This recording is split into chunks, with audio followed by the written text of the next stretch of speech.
Imagine stepping into a graveyard after midnight, where the soil is too soft, too unsettled.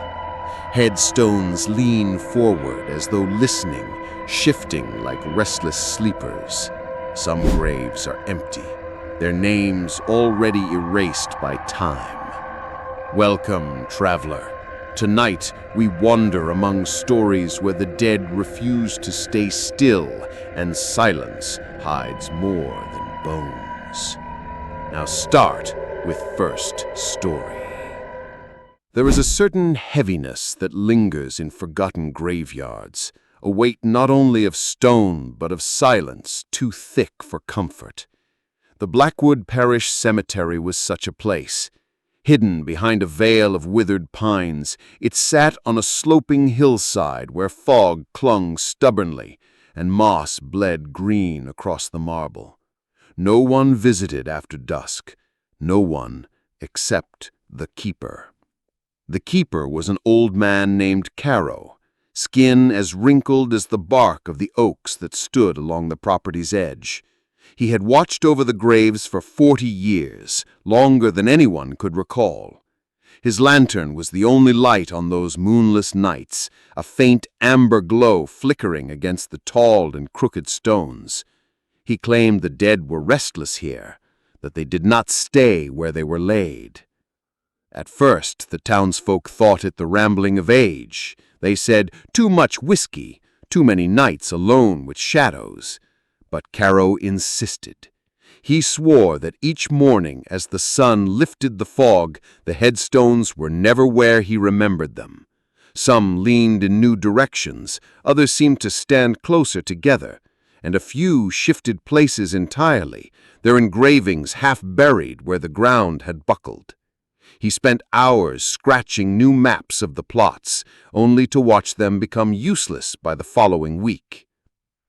He had no family, only his shack by the gate, a rusted kettle, and his notebooks filled with meticulous diagrams of the cemetery rows.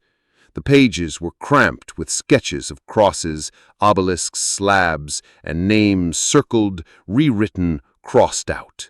His handwriting trembled, but his obsession was steady. One winter, a storm came down from the north. Snow piled against the iron fence, half burying the graves. When the storm cleared, Caro walked the grounds and froze where he stood. Dozens of headstones had shifted in the snow, dragged across the frozen crust as though something had pushed from beneath. Long trails of disturbed earth stretched behind them like scars. He told the vicar. The vicar shook his head. "Stones don't walk, Caro, leave the drink." But the old man was not drinking. At night, as he sat by the fire in his shack, he heard it, the grinding of stone against stone, faint at first, then louder, echoing through the ground like teeth scraping. When he took his lantern and stepped outside, the noises ceased. The rows appeared unchanged, though he felt eyes upon him. Dozens, hundreds from beneath the thawing soil. Caro began sleeping by day and patrolling by night. His skin grew pale, his voice cracked, but he walked his rounds faithfully. Villagers passing at dawn sometimes saw his lantern swinging in the fog, its glow bobbing among the stones like a solitary star. Then came the spring thaw. That was when the graves began to open.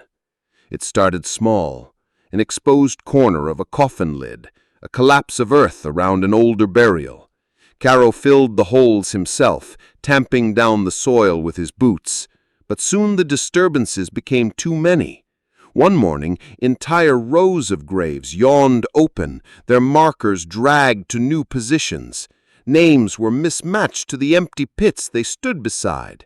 A stone that once marked a child's grave now leaned over a hollow space, while the child's coffin lay uncovered 10 feet away.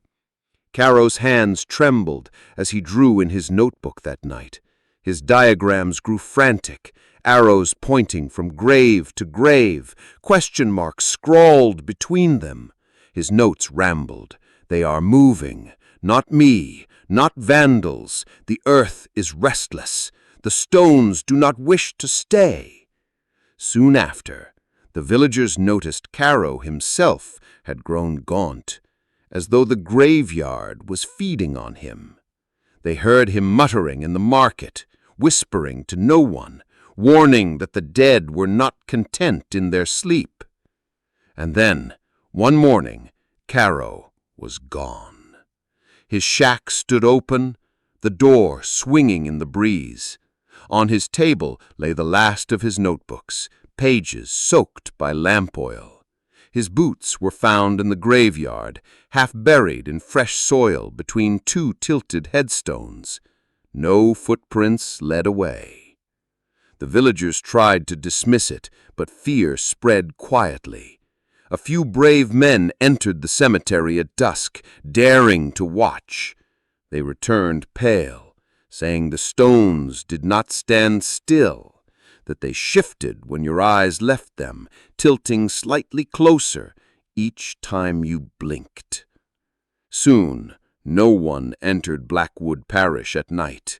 The cemetery was abandoned to the fog, the moss, and the restless dead. Caro's name was never etched into stone, at least not officially. But wander the graveyard now, when the air is heavy and the mist coils through the trees, and you may find it, a headstone that leans where no one remembers it standing before. A name roughly carved into granite, Caro, keeper. No dates, no epitaph, just the weight of the earth beneath. And still the stones shuffle in silence, shifting like chess pieces in some unholy game, moving closer when the fog is thick enough to hide their steps. If you listen carefully, you may hear it too, the faint scrape of granite sliding against soil, patient and deliberate, as though the dead are circling, waiting for their keeper to join them once more. Now start with second story. The road was narrow, the kind of asphalt forgotten by maps, swallowed by overgrowth. Branches clawed at the couple's car as they wound deeper into the woods. They had taken a wrong turn somewhere past the highway, and their GPS spun uselessly, blinking with no signal. The man, Daniel, muttered under his breath as he drove, his jaw set tight. Beside him, Claire leaned forward, peering into the night. The headlights carved tunnels of pale light through the trees, but the road seemed endless, curling tighter like a trap. The gas gauge hovered close to empty. When the engine stuttered and coughed, Daniel cursed. The car rolled to a reluctant stop at the edge of a clearing. Silence fell, broken only by the ticking of cooling metal and the faint whisper of wind through branches. Claire exhaled sharply, pulling her coat tighter. That was when they saw it. Beyond the tree line, half hidden in fog, an iron gate slouched open. The metal was eaten by rust, the hinges sagging like broken arms. A sign dangled above it, unreadable, its letters choked by moss. Beyond the gate stretched rows of headstones, pale and crooked, leaning like teeth in a rotten jaw. Claire swallowed. A graveyard? Out here? Daniel forced a laugh, though his eyes stayed fixed on the stones. Better than nothing. Maybe there's a caretaker's house, a phone. They left the car, their boots crunching over gravel as they crossed the threshold. The moment they stepped through the rusted gate, the air thickened. The forest sounds dimmed. The graveyard breathed its own silence, cold and damp, laced with the scent of wet earth and lichens. The headstones were old, their names worn thin by rain and time. Some leaned as though listening, others tilted inward, creating narrow paths that stretched toward the woods at the far edge. Claire felt a prickle along her arms. "There's no house," she whispered. Daniel frowned, scanning the rows. "Let's just check around, maybe a shed, a road out." They wandered deeper, their footsteps muffled on the soft ground. After some time, Daniel exhaled sharply. "This is stupid. Let's get back to the car." But when they returned, something was wrong. The rows of graves were not where they remembered. Markers that had stood near the gate now leaned close to the car, huddled in a semicircle. The paths between them twisted in new directions, curling toward the trees. Daniel froze, his hand tightening around Claire. We're turned around," he said, but his voice trembled. They climbed into the car, shutting the doors, trying to laugh it off. But every hour, when Daniel tried the ignition, the car refused to start. Each time they glanced out the window, the headstones had shifted again, rearranged like chess pieces. They leaned closer, forming corridors that stretched away from the clearing, pulling the couple's gaze toward the woods. By midnight, Claire could barely breathe. The stones pressed close now, their names indistinct in the dark, but some looked fresher than before, as though carved only yesterday. One bore the outline of a date that had not yet come to pass. "We should go," she whispered. "Follow the path." Daniel hesitated, his knuckles white against the steering wheel, but the suffocating silence, the stillness of the trees left him no choice. They stepped out again, their lantern swaying in Daniel's hand, and followed the narrow corridor of stones that beckoned them deeper into the graveyard. The path wound toward the woods, where the fog coiled low against the ground. The graves grew stranger here, crooked mounds, headstones split or half-buried, inscriptions that seemed to shift under the flicker of their light. Claire lagged behind, her breath uneven. "Done. These names, they—" She broke off, pointing. One stone bore her last name. Another, a stone further down, was blank except for the first letter of Daniel's. He shook his head, dragging her forward. "It's a trick. Vandals. Just keep walking." But the ground grew softer beneath their boots, sinking as though the soil had been turned recently. With each step, Claire felt the weight of the earth pulling at her ankles, trying to swallow her whole. They reached the woods at last, where the graves ended abruptly. In the lantern light, the fog thinned enough to show a clearing. At its center was a fresh mound of soil, a shovel leaning nearby, its handle damp as though recently used. Daniel dropped the lantern. His breath caught in his throat. The headstone at the mound's head was new, the granite smooth and dark. His name was etched across it, the date of birth correct, the date of death left blank. Claire screamed, stumbling backward. Daniel grabbed the shovel, swinging it wildly, as though he could strike the earth itself. But the sound began again, the faint grinding, stone against stone. All around them, the graves shifted, turning toward the clearing, encircling them. The lantern flickered, casting frantic shadows. Claire saw the stones forming another path, this one leading back toward the rusted gate. She tried to pull Daniel with her, but his eyes were fixed on the mound. "It's waiting for me," he whispered. The earth beneath him sagged, collapsing inwards. His boots sank ankle-deep before he could move. Claire screamed, clawing at him, but the soil dragged, swallowing, pulling him down, as if hands gripped from below. The shovel clattered aside. Daniel's face vanished beneath the earth, his cries muffled by soil. The ground sealed itself, leaving only the raw mound and the silent headstone. When dawn finally crept through the trees, a hiker passing the road found her there, sitting still on the mound, her dress soaked in dew, her eyes empty. At the mound's head stood Daniel's headstone, his name carved cleanly into granite, the date of death now filled in. Claire never spoke again, and beyond that forgotten road, where the fog thickens and the woods grow darker, another legend waits, an older tale whispered by children in the town of Holoffield, where the graves are said to walk when no one is watching. Now start with third story. Holoffield was the sort of town forgotten by maps, where roads narrowed into dirt trails and the houses leaned inward, their wood warped by decades of damp. No factory remained, no industry but rumor, and those who stayed clung more to stories than to progress. It was a place where folklore was currency, and no tale held more weight than the graveyard at the northern ridge. Children called it the shifting ground. They swore the headstones walked, that they rearranged themselves when no one was watching, as if pulled by unseen strings. At dusk the rows seemed orderly enough, but by morning they stood crooked, clustered, pointing toward the woods in strange formations. Most dismissed it as imagination. Children see monsters where adults see shadows, But the story of Holofield's lost boy changed everything. His name was Peter Alcott, 12 years old, a restless child with a sharp tongue and a hunger for dares. He laughed louder than the others, mocked their fear, and claimed he could sleep in the graveyard without harm. On a summer night, beneath a sky swollen with storm clouds, he carried a blanket past the rusted gate and laid down between the stones. The others waited for him at the fence, their lanterns casting weak halos of light. They listened for his laughter, for his shouts to prove his bravery. But as the storm thickened, his voice faded. Only the rumble of thunder answered. When the children returned at dawn, Peter's blanket was there, soaked in rain, but the boy was gone. In his place stood a new headstone, smooth granite, freshly set into the ground. Etched into it was his name, Peter Alcott, with the date of death marked as the night before. The children screamed and fled.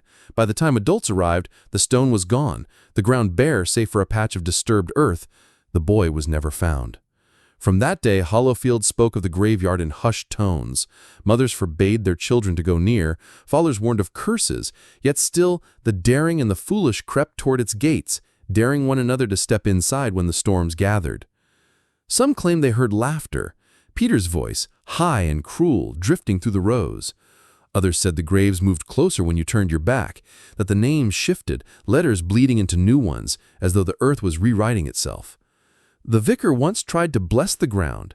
He stood before the rows, Bible in hand, his voice trembling with prayer. The villagers who watched swore the sky darkened, thunder cracking close overhead.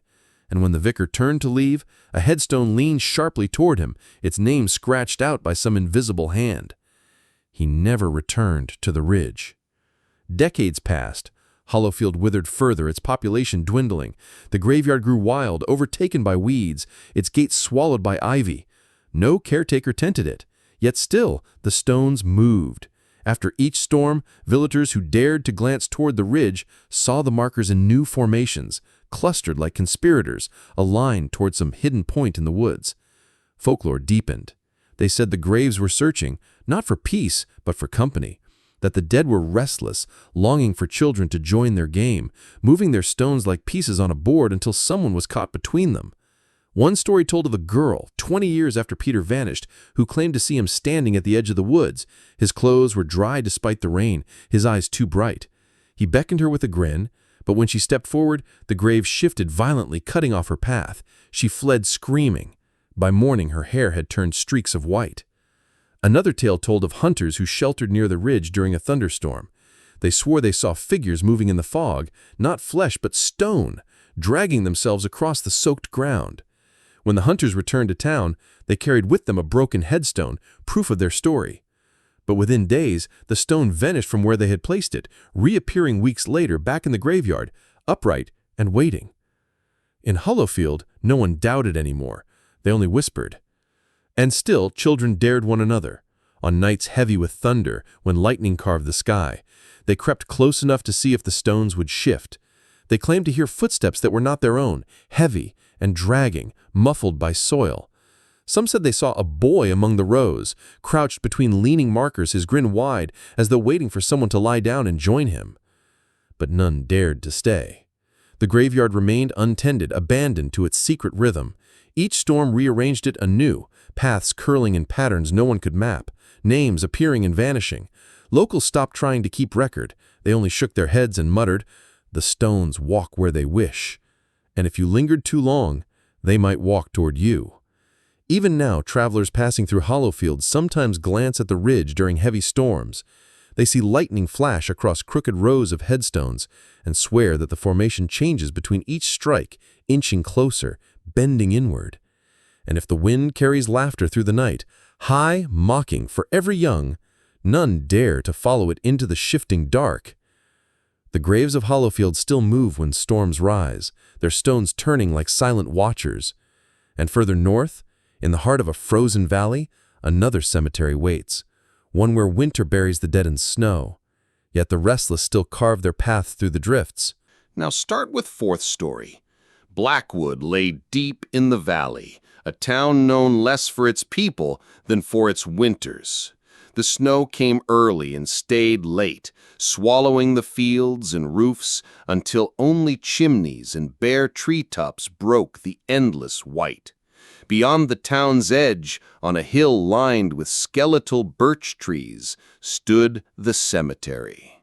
In the warm months, it looked like any other, a scattering of stones, some cracked, others leaning, the names carved thin by time. But winter transformed it into something else entirely.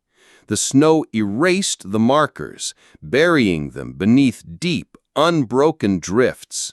By January, the whole hillside became a blank, frozen sheet. No crosses, no obelisks, no marble angels remained visible, only white silence stretching into the trees. Yet each dawn, something peculiar was discovered. Paths. Narrow corridors of cleared earth wound between the drifts, as if someone had dug them with care, forming mazes that coiled between the hidden graves. No footprints led into them, nor out. Only trails of disturbed snow, sometimes leading toward the forest, sometimes circling back upon themselves. By midday, the wind would scatter them again, erasing all sign until fresh paths appeared the next morning. The townsfolk grew superstitious. Some claimed the dead were restless, that they rose in the long nights to walk their forgotten rows. Others whispered of a caretaker unseen, shoveling in silence, though none had been hired for years. It was the winter of '72 when the stranger arrived. His name was Matthew Greaves, a traveling merchant caught by the storm while passing through. His horse had gone lame, his cart half buried in drifts, and he sought refuge in Blackwood. The villagers gave him a bed in the tavern's loft, fed him broth, warned him not to linger near the hill. But Matthew was curious. He was a man of reason, a scoffer of ghost tales, and the talk of shifting paths amused him. When he heard of the cemetery's strange trails, his eyes lit with intrigue. "I'll walk them myself," he told the innkeeper. "Perhaps your graveyard has a fox or stray dogs to blame." The innkeeper paled. "No man follows those tracks and returns unchanged." But Matthew laughed, wrapping his scarf tighter. The storm that night was fierce. Wind howled down the valley, tearing at shutters, driving snow into the eaves. Yet through the squall, Matthew set out with lantern in hand. His boots crunched through knee-deep drifts until he reached the cemetery gate, half buried in ice. And there, just as the villagers had said, the paths awaited him. Long trenches stretched between the snowbanks, neat as if cut by spades, winding into the heart of the graveyard. The air was still within them, hushed, the wind blocked by walls of snow.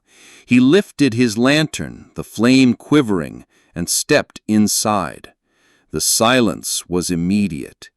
Each breath sounded too loud, each step muffled, swallowed by the heavy air. He moved deeper, the path bending sharply, curling as if to disorient. The walls grew taller, closing him in, their icy sides dripping faintly with melt. It was then he noticed the names.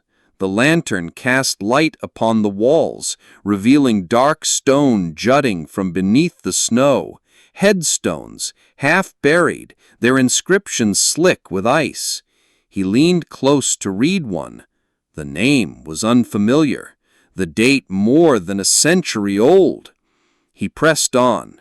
The trail forked, then curved, then doubled back upon itself. It was no animal trail. This was deliberate and labyrinthine. At times, he swore the path behind him narrowed, the snow sagging inward as if to close. Then came the footprints.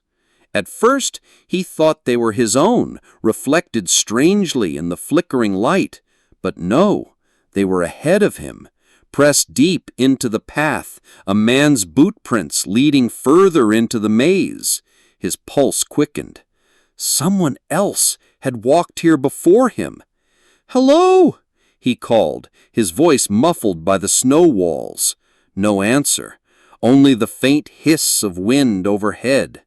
He followed. The prince turned a corner, circled a cluster of half-buried stones, then vanished where the path opened to a clearing. There, the snow had been swept aside entirely, revealing dark soil, freshly turned.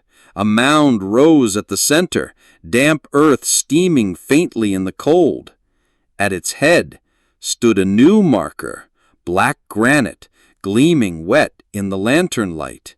His lantern trembled as he lifted it higher. The name carved into the stone was his own. Matthew staggered backward, heart hammering. He slipped in the snow, the lantern swinging wildly. The mound seemed to breathe, its soil shifting, settling, as though something beneath moved in restless sleep. The prince behind him had vanished. The path he had followed was gone, replaced by unbroken walls of snow. His breath came ragged.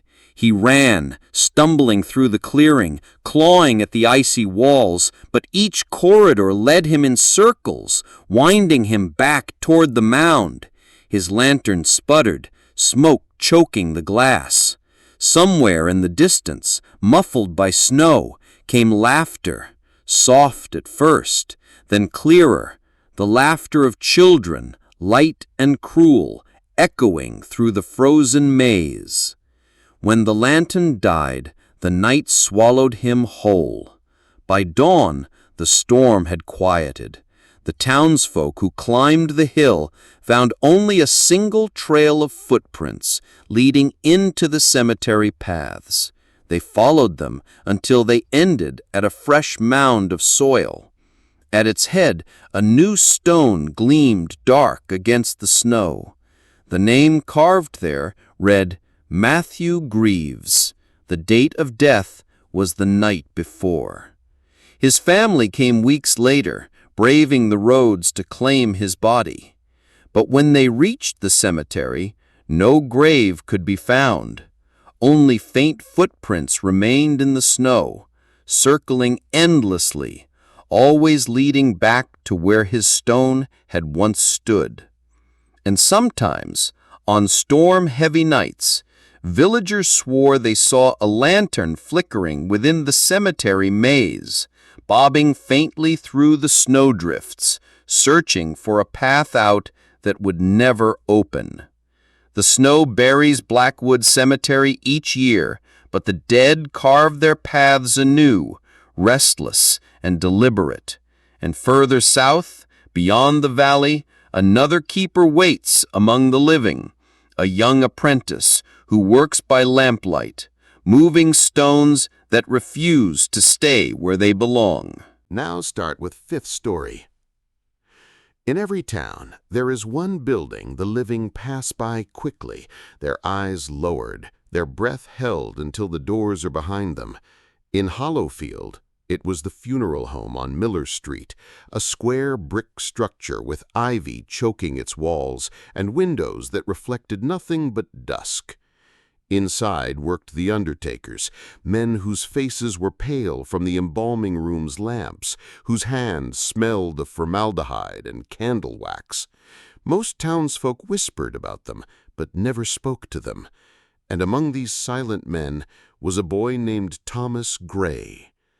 Thomas was only 19, apprenticed to the funeral home after his father's debts left him with no inheritance. He was thin, quiet, and carried himself with the nervous energy of someone who always felt watched. His task was simple, they told him: tend the records, polish the stones in the yard, and watch the grounds at night. The yard lay behind the home, a scattering of headstones set in uneven rows, each marking those too poor for family plots or church burials. It was not large, no more than 30 graves, but it was enough to earn its own silence. Thomas took his post seriously. He kept a leather ledger where he copied the inscriptions, names and dates written neatly, each line as if to anchor the stones in place. But within weeks he noticed something that unsettled him. The headstones moved. Not dramatically, never toppling, never dragged yards away, but subtly, almost politely. One leaned at a sharper angle than the day before. Another had shifted 2 feet left, its base half sunken into fresh soil. At first Thomas thought it his imagination, yet when he checked his ledger against the rows, the changes were undeniable. Vandals, the senior undertaker muttered when Thomas confessed his suspicions. Drunks from the tavern, children, ignore it. But Thomas could not ignore it. He began checking the yard each night at midnight, lantern in hand, marking in his ledger the position of each stone. He drew maps, careful diagrams. Then, in the cold hours before dawn, he would push and heave the stones back into their original places, as though setting bones into sockets.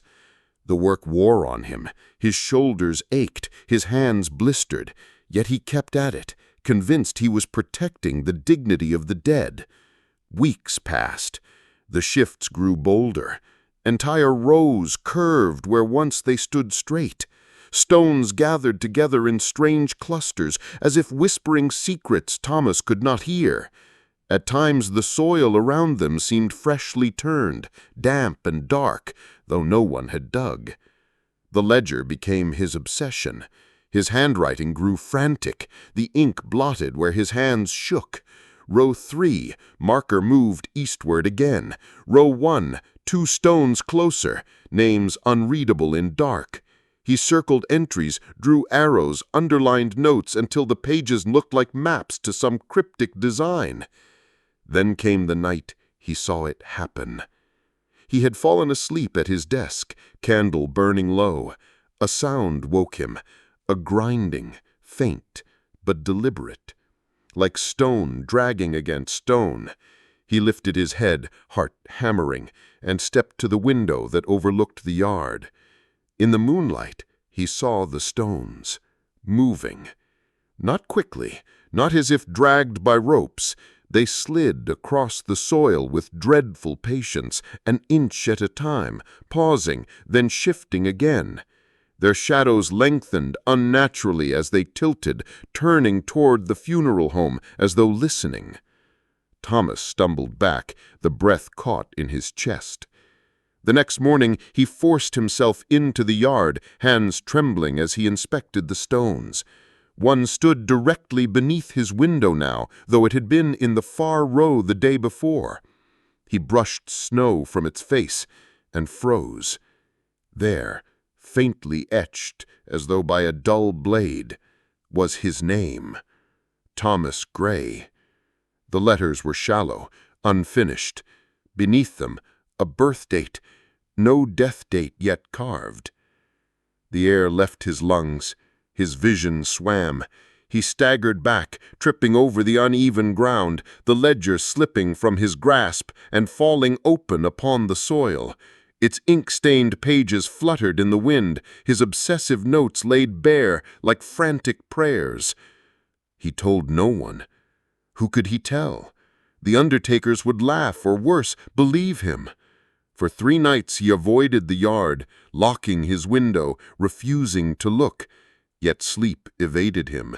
Each creak of wood, each whisper of wind carried the scrape of shifting stone. On the 4th night, he relented. Lantern in hand, he stepped into the yard, his breath rising in clouds. The stones stood silent, their rows uneven, their shadows long. He approached the marker with his name, fingers trembling as he touched the granite. The etching was deeper now, clearer, and below it, faint as a breath, the date of that very night. The ledger was found the next morning upon his desk, its final entry scrawled across the page. They are moving closer. They know my name. Thomas was gone. The undertaker searched the grounds, but no body was found. Only the marker remained, his name carved sharp and final into the granite. The ledger was closed that night, never updated again. And still, under moonlight, the stones shift with patience, creeping toward the windows of the funeral home, waiting for the next hand to record their movements. The ledger's silence lingers, pages frozen on their final line.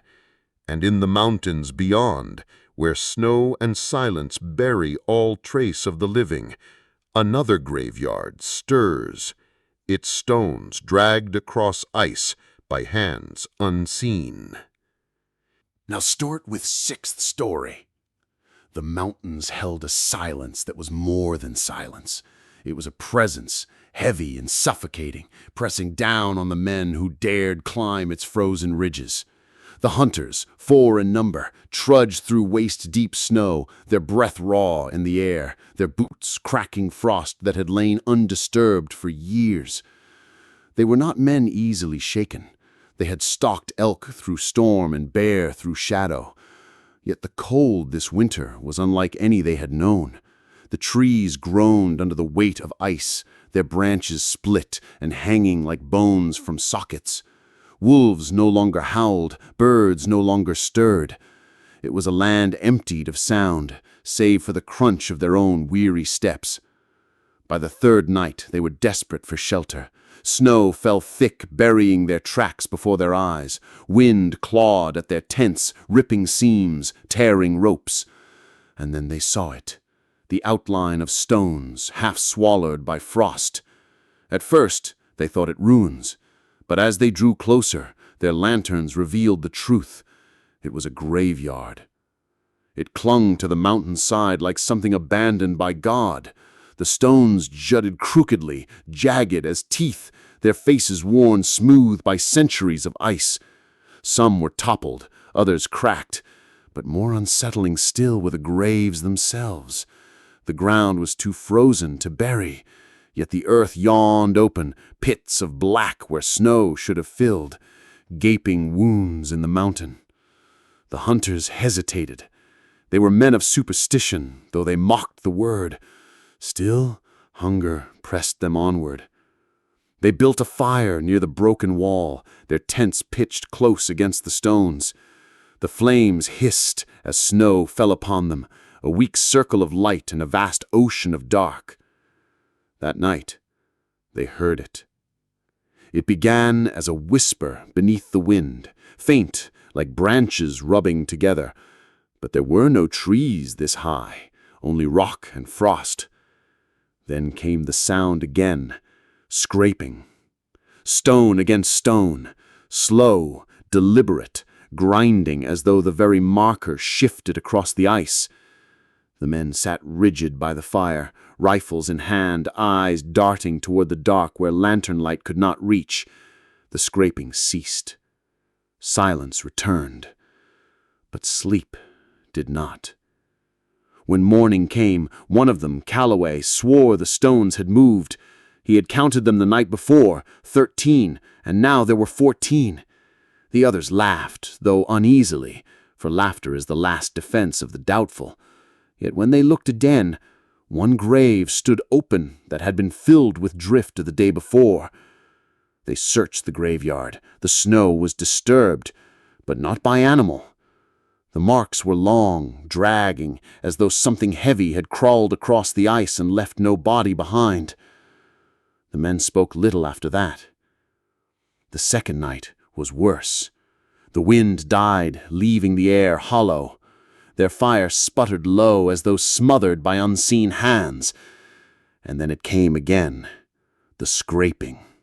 Louder now, circling them, echoing off stone and snow. One of the hunters, Harrow, shouted into the dark, demanding it show itself. His words fell flat, swallowed before they reached the graves. The scraping continued. None of them slept. They sat in silence, eyes wide, the fire reduced to embers. Each time they turned, they swore the stones leaned closer, their shadows stretched thin across the snow like arms reaching for the living. By dawn, one man was gone. It was Jensen, the youngest. His rifle remained, propped against a tilted stone.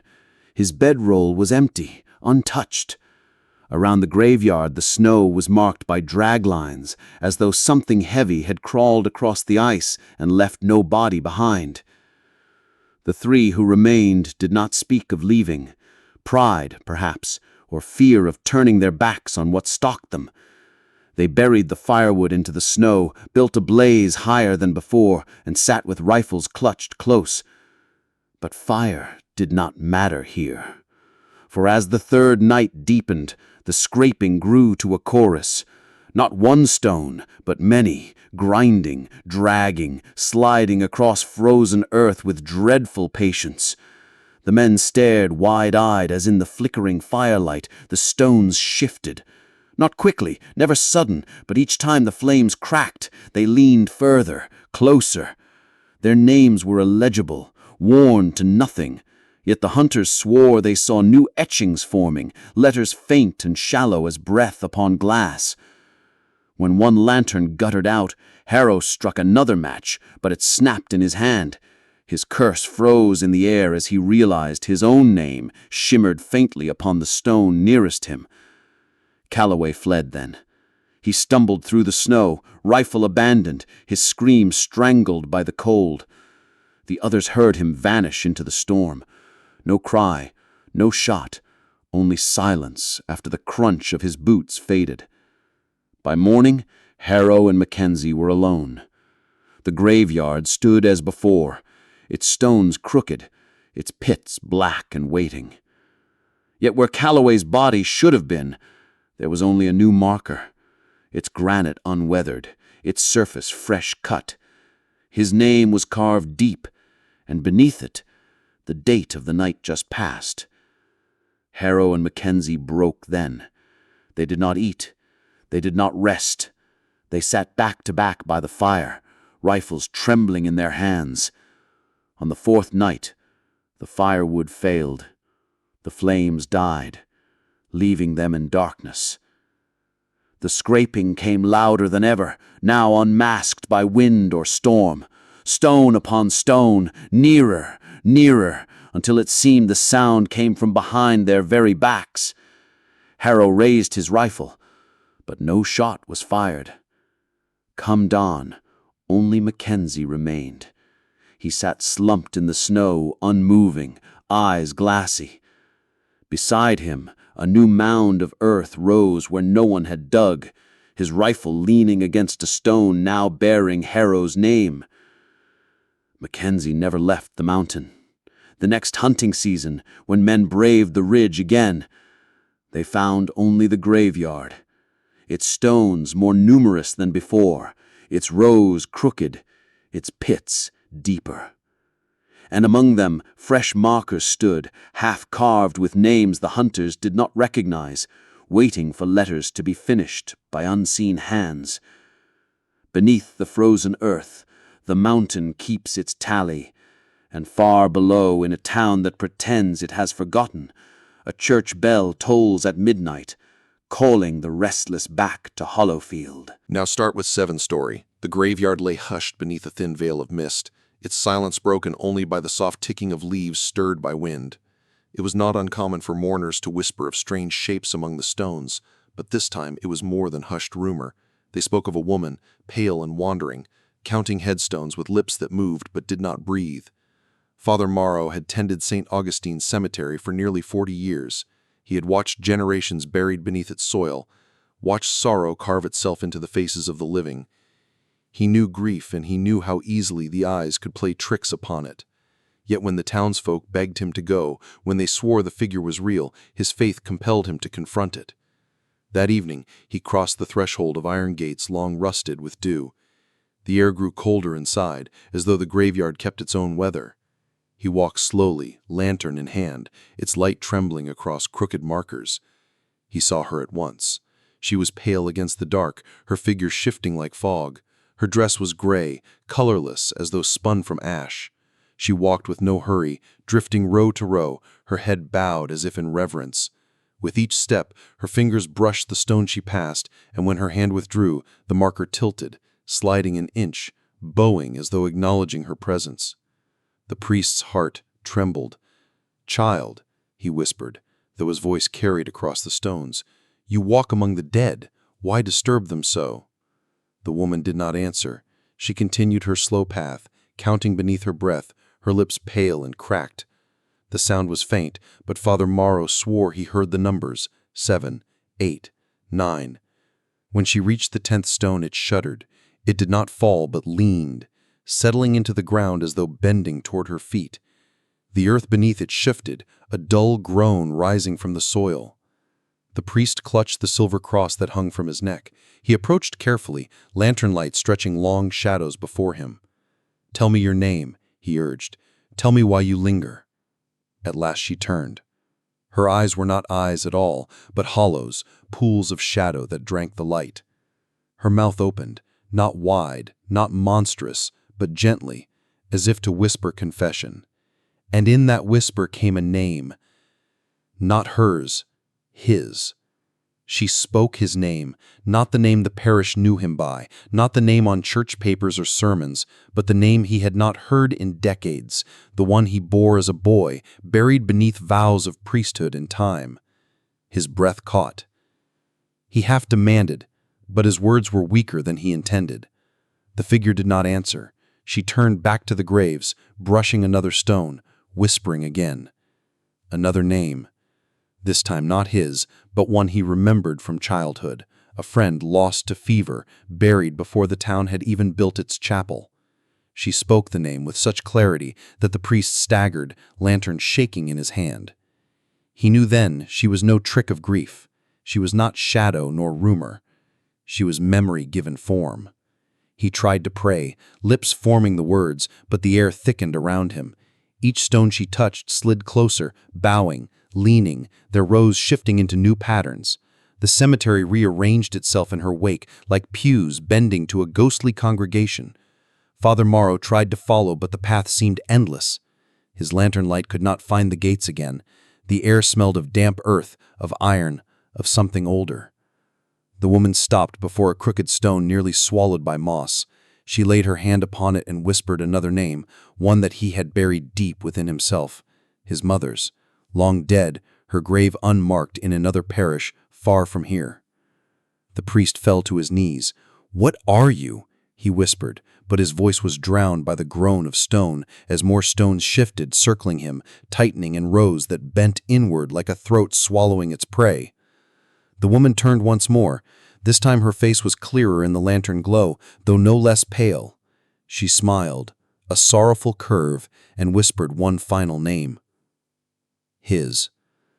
But not as it had been. Not the boy's name, not the man's name.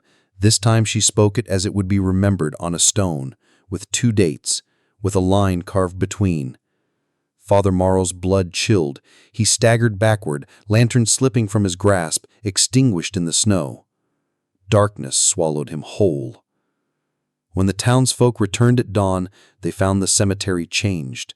The rows leaned crooked, stones shifted from where they had long stood.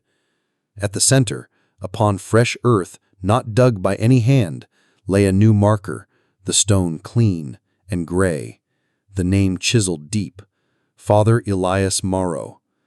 Beneath it, the date of that very night. The people whispered of him afterward, the priest who had vanished among the graves. Some claimed they still saw him walking there, lantern in hand, searching endlessly for the gates. Others swore the pale woman had taken him, added his name to her litany of the dead. But all agreed on one thing: the graveyard was never silent again. Each night, when fog rolled low and the bells of St. Augustine's tolled midnight, the stones shifted, sliding an inch at a time, bowing their heads in mournful reverence. And if one listened closely, they swore they could hear the faint whisper of numbers carried on the wind, counting, always counting, until another name was spoken into stone. The mist clung to the stones, heavy and patient, as if waiting for the next name to be spoken. And far away, in the winter-dark hills, another graveyard stirred, where frozen earth refused to keep its silence. Now start with 8th story. The crypt of the Durrell family sat at the far edge of Holoffield Cemetery, half swallowed by ivy and stone. Its door was iron, rusted but unbroken, a seal meant to outlast the passing centuries. Few dared approach it, for there were tales that the dead of that bloodline were not truly at rest, their vault a place where silence pressed too tightly, where shadows lingered too long. Inside, upon shelves of cold marble, coffins lay stacked like books in a library of dust. The air was heavy with the weight of years, thick with the stillness of air that had not been stirred since the last burial decades before. And there, between two narrow slabs, sat something that did not belong to the bones it shared the crypt with. A doll. Porcelain, smooth as pale flesh, with painted lips that curled faintly into the suggestion of a smile. Its glass eyes were clouded, one chipped, the other glimmering faintly as though it held a shard of wet light. It wore a faded gown of silk, browned and brittle with age, yet still wrapped carefully around its small frame, as though someone had tucked it in to sleep. The Durrell family never buried children in that crypt. Their infants were laid in the churchyard, marked by smaller stones. No records spoke of a child interred there. Yet the doll had been found countless times, nestled between caskets, as though it had always been part of the family. The first time the crypt was opened after years of silence, the doll was discovered resting beside the coffin of Elias Durrell. A curious caretaker lifted it into the light, wondering who had placed it there, but left it untouched. The following morning, the doll was no longer inside. It sat instead upon a headstone outside, perched neatly on the marker of a distant cousin, its porcelain fingers curled against the carved name. No one admitted to moving it. From then on, the pattern continued. Each time the iron door was opened, the doll appeared on a new stone outside, as though choosing its resting place afresh. Some mornings it leaned against the grave of a young woman lost in childbirth. Other days it waited at the base of a soldier's marker, its head tilted in mute sympathy. Always silent, always patient, as though watching. The townsfolk began to whisper. They said the doll was not a toy at all, but a vessel, that it belonged to a child who had died unnamed, unburied, left without stone or prayer. A spirit denied its rightful grave, slipping instead into porcelain skin and silk robes. They said the crypt had become its cradle, and the graveyard its playground. Children dared each other to touch it, to lift it from its perch. Few dared twice.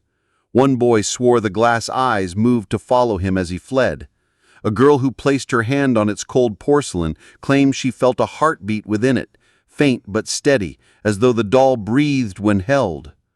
The older townsfolk forbade such games. They said each time the doll was disturbed, a new grave was marked before its time. They kept their distance, but still the doll appeared, moving with a patience beyond human will, waiting with its cracked smile and silent eyes. One winter, the crypt was opened after a storm had cracked its roof. Inside, the coffins lay undisturbed, but the doll was gone. Panic whispered through the village, for they feared it lost to the snow. Yet at dawn it was found again, sitting upon a fresh mound of earth that had not been there the day before. No one knew who was buried beneath. No funeral had been held, no name carved into stone. But the soil was turned, and the doll sat waiting upon it, hands folded neatly in its lap, as though it had chosen a grave for someone who had not yet been laid to rest. From then, the crypt remained sealed. The people prayed it would stay that way. But the doll's patience did not fade. Some nights passers-by swore they saw its pale outline against the stones, though the gates were locked tight. Others claimed they heard a child's laughter drifting faintly from the direction of the Durrell tomb, soft and hollow, carrying through the fog. One caretaker, burdened by curiosity stronger than fear, left the gates ajar one evening. He wished to see where the doll would go if left unguarded. At dawn, he found it waiting outside his own home, perched on the stone step as though it had been seated there all night. He resigned that very week, leaving town with trembling hands.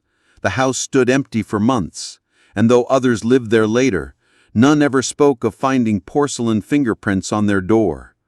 The doll remained, forever returning to the crypt, forever choosing a new stone to rest upon, as though searching endlessly for the one it was meant to call its own.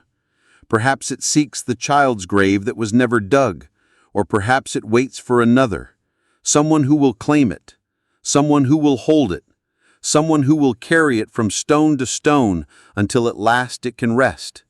But until that day, the doll remains, a porcelain watcher in the crypt, smiling faintly at nothing at all, its silence heavier than the coffins that surround it. And when the mist drifts through Holoffield, some swear they still see it, small, pale, and waiting, patiently moving from grave to grave, searching for the one who will not let go. Far off, where snow buries cemeteries whole, another story begins, deep beneath the frozen earth. Now start with 9th story.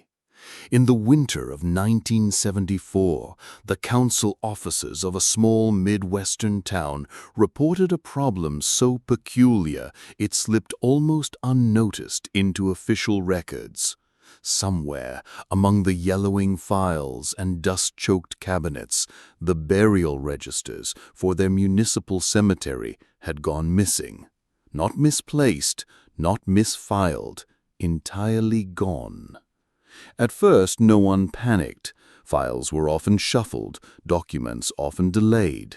But weeks passed, then months, and families began to notice things that should not have been possible. A woman who visited her husband's grave each Sunday swore that his headstone had shifted 10 paces to the left. Another family claimed their grandmother's marker bore a different name entirely. Some said the paths through the cemetery changed overnight, that the rows no longer aligned, as though the ground itself had forgotten its order. The council dismissed the complaints as grief, as tricks of memory, but whispers spread through the town, and soon the cemetery itself began to feel less like sacred ground and more like a labyrinth, an unsettled place where stone and soil moved in restless patterns. By the summer of 1975, the pressure grew too heavy to ignore. An investigation was ordered, though quietly, without ceremony. A clerk and a surveyor were dispatched to the cemetery, tasked with reconstructing the missing registry. They walked among the stones with clipboards in hand, counting, mapping, recording, yet what they found unsettled them enough that their notes read more like confession than census. Rows would not tally. A section marked for 20 graves held 23. One plot purchased by a family was now occupied by a stranger's name. Stones bore dates that contradicted town death records. The earth was uneven, with patches of grass sinking into hollows that suggested burial but bore no markers at all. When the surveyor compared their findings to old maps, whole corners of the cemetery appeared absent. It was as if the land itself had shifted inward, erasing graves that should have been there. The families demanded answers. The council provided none. By then, stories spread like frost across windows. A caretaker claimed to hear muffled voices when he walked the grounds at night, soft conversations beneath the soil. One widow swore that her husband's grave moved so often she no longer knew where to lay flowers, that each week his stone welcomed her from a new direction. Children passing by at dusk claimed to see fresh mounds of earth where none had been that morning, only for them to vanish by dawn. The town held a meeting in the autumn of that year, gathering in the church basement, the air thick with the smell of coffee and damp coats. Families begged for the truth. Some demanded the cemetery be dug up, row by row, until the bodies were counted and named. Others feared such a disturbance would invite worse, that the ground was unsettled for a reason best left untouched. In the end, nothing was done. The files were declared lost to fire, though no fire had ever been recorded. The investigation was silenced, its notes locked away in a drawer that no clerk ever claimed to hold the key for. The cemetery remained, unchanged, and yet never the same again. Over the years, the cemetery gained a reputation beyond the town. Travelers heard of it through whispers, the vanishing graveyard, where headstones did not stay rooted, where names belonged to no one and everyone. Paranormal investigators came in secret, some leaving with photographs of markers blurred into shadows, others with recordings of faint voices rising beneath the static of night. One tape preserved by a local collector captured what sounded like a child reciting names, dozens, whispered in a steady rhythm, many of which matched no record of the town's dead. The cemetery became less a place of mourning and more a place of dread. Families stopped visiting, flowers wilted without replacement, stones tilted with no hand to write them, and through it all, the missing records remained missing, as if they had never been written at all. Even today, older residents speak cautiously of those years. They say that if the records had been found, they would have revealed something no council could afford to admit, that the cemetery held far more than its maps ever allowed, that beneath its soil were layers upon layers of the nameless, the misplaced, the forgotten. Some believe the town buried more than it recorded, that epidemics and accidents filled the ground faster than paper could account for, and when the shame grew too heavy, the ledgers were destroyed. Others believe the ground itself consumed the names, that the cemetery had grown restless, feeding upon memory as well as flesh. A few insist it was neither mistake nor malice, but something older, an echo of land that refused to be marked by men, shifting constantly as if to shake their order away. Whatever the truth, the effect remains. The cemetery is a place of lost identity. To walk its rows is to step into uncertainty, where each stone feels impermanent, where each grave feels borrowed. Even now, families who bury their dead there leave tokens not only for remembrance, but for tethering. A photograph, a child's toy, a rosary, something to anchor the departed to their marker, in hope that come morning they will not have moved. And so the town buried its truth with its dead, the paper burned or lost, the names unspoken, yet the ground kept its secrets, and still it shifts, uneasy, as though preparing to move again. Far north, where winter binds the earth in silence, a new story waits beneath the frozen snow. Now start with 10th story. The VHS tape appeared without warning, tucked among discarded cassettes in a second-hand shop on the outskirts of town. Its label was nothing more than a strip of masking tape, yellowed and brittle, the ink long faded into a gray smear. The plastic casing was cracked, as if dropped or handled too often, yet the reels inside spun freely, magnetic tape glinting faintly under fluorescent light. The shopkeeper swore he never stocked it. No seller could be traced, no box or sleeve matched it. It simply existed one morning, waiting to be found. It was a college student who first bought it, more out of curiosity than intent. He owned a VCR still, a relic scavenged from his parents' attic, and on a rain-slick evening, with the hum of the storm outside, he fed the tape into the machine. Static washed the screen. White noise hissed. Then, faintly, an image surfaced.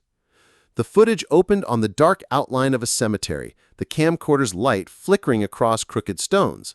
The date stamp in the corner read October 17th, 1984. The camera shook slightly, the hand behind it unsteady. Somewhere behind the lens, a man chuckled softly, though the sound carried unease, the kind of laughter used to fill silence, to cover fear. The graveyard stretched outward, rows upon rows of markers half swallowed by weeds. Wind whispered through dry grass, rattling branches overhead. The man muttered something, a joke about Halloween coming early, though his voice cracked as if unsure.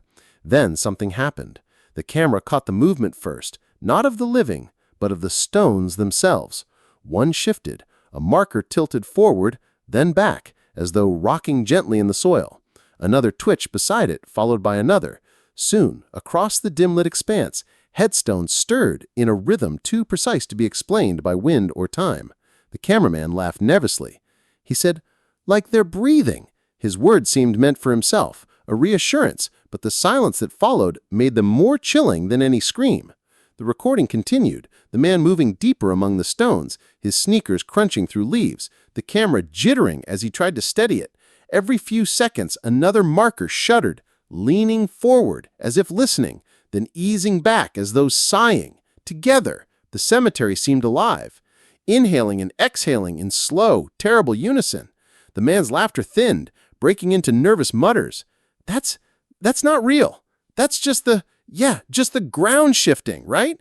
Just the ground." His voice carried the sharp edge of someone who no longer believed his own excuses. The footage glitched briefly, static flickering across the image. When it cleared, the stones had rearranged. No longer scattered in rows, they now curved in an arc, as though forming a half circle around where he stood. His breathing quickened, audible through the microphone. He spun the camera, trying to catch all sides, muttering again, each word quicker than the last. No. They weren't like that. They weren't." The stones moved again. This time it was visible not as a trick of light, not as an accidental tilt, but as a deliberate lurch. Dozens of markers grinding against the earth, inching closer. The cameraman broke into a panicked laugh, the sound high and hollow. He called out, though to whom it was unclear. No one answered. The only reply was the sound of soil shifting, the scrape of granite dragging itself forward. And then they closed the circle. Every headstone now encircled him, a ring of stone and silence, leaning inward like a crowded awake. His voice fractured into cries. The camera spun wildly, catching glimpses of names carved deep, dates both ancient and recent, letters blurred by age. One stone bore no name at all, its surface blank as though waiting. The man screamed, the camera lurched, the view jolted to the ground, tilted sideways, capturing only the flicker of grass and sky. The scream cut short, abrupt, unfinished, swallowed by something the tape did not show. Static consumed the feed. And then, nothing.